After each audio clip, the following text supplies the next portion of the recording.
আসসালামু আলাইকুম, welcome to Fauzia's cooking show. আজকে আমি রান্না করেছি হাক্কা স্টাইল চিকেন।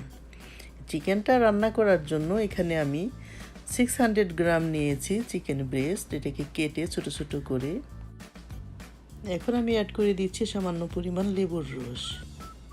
এখন আমি দিয়ে দিচ্ছি 1 টিস্পুন আদা পেস্ট আর 1 টিস্পুন রসুন পেস্ট। এখন দিয়ে দিচ্ছি হাফ টিস্পুন লাল মরিচের গুঁড়া আর হাফ টিস্পুন কালো গোলমরিচের গুঁড়া। Salt to taste. এখন অ্যাড করে দিচ্ছি 1 টেবিল স্পুন সয়া সস আর দিয়ে দিচ্ছি একটা ডিম। এখন আমি সবগুলাকে একসাথে বেশ ভালো মতো মিক্স করে নিব। এখন আমি এটার সাথে অ্যাড করে দিচ্ছি 2 টেবিল স্পুন কর্নস্টার্চ এবং বেশ ভালো মতো মাখিয়ে আমি রেখে দিব 10 মিনিটের মতো। এখানে আমি ফ্রাইং প্যানে তেলটা আগে থেকে দিয়ে রেখেছিলাম। যখন হালকা একটু গরম হয়ে আসবে তখন এটা চিকেনগুলোকে আমি ভেজে নিচ্ছি।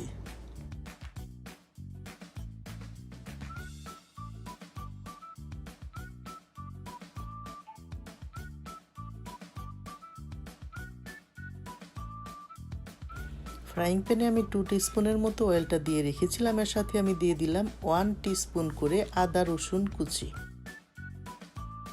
দিয়ে দিলাম 2টা শুকনা মরিচ ভেঙে।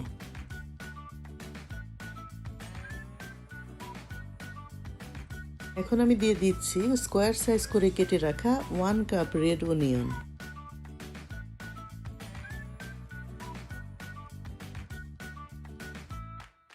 সবগুলোকে একসাথে 1-2 মিনিট একটু নেড়ে চেড়ে তারপর এর সাথে আমি অ্যাড করে দিলাম একটা গ্রিন পেপার, সেটাও আবার স্কোয়ার সাইজ করে কেটে রাখা। এখন আমি দিয়ে দিচ্ছি একটা রেড পেপার, সেটাও আবার স্কোয়ার সাইজ করেই কেটে রাখা। এখন আমি দিয়ে দিচ্ছি হাফ টিস্পুন কালো গোলমরিচের গুঁড়া এবং 1 টেবিল স্পুন সয়া সস।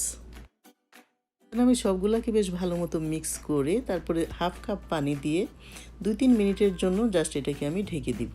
এখন আমি আগে থেকে ভেজে রাখা চিকেনগুলোকে অ্যাড করে দিচ্ছি এবং বেশ ভালো মতো নেড়ে চেড়ে দিচ্ছি সবগুলো একসাথে।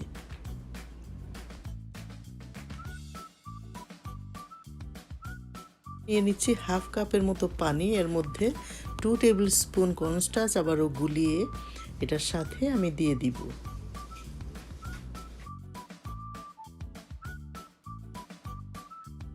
এটাকে বেশ ভালো মতো আমি মিক্স করে নিচ্ছি এবং 3 টেবিল স্পুনের মতো স্প্রিং অনিয়ন এর সাথে আমি দিয়ে মিক্স করে নিচ্ছি নাইস একটা ঘ্রাণের জন্য। এবং খুব তাড়াতাড়ি তৈরি হয়ে গেল হাক্কা স্টাইল চিকেন চিলি।